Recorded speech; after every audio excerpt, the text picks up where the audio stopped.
Get your free copy of the complete tutorial at www.teachucomp.com/free.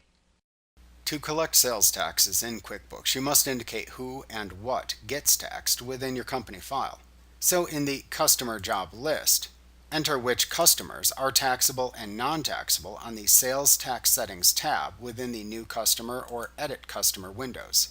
On this tab, select the default tax code for the customer from the tax code dropdown by choosing either Tax for taxable customers or Non for non-taxable customers.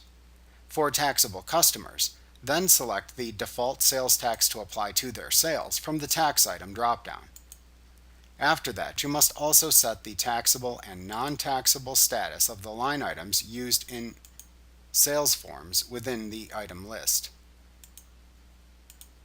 When creating items in the New Item or Edit Item window, use the Tax Code dropdown to select either Tax for taxable items or Non for non-taxable items.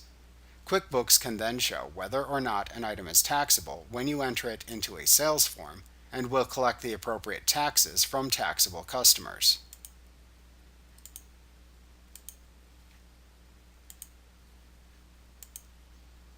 At that point, you are then ready to collect sales taxes through the sales forms in QuickBooks, like the invoice and sales receipt form.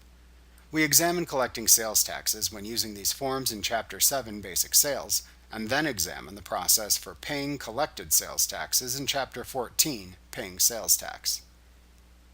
Like what you see? Pick up your free copy of the complete tutorial at www.teachucomp.com/free.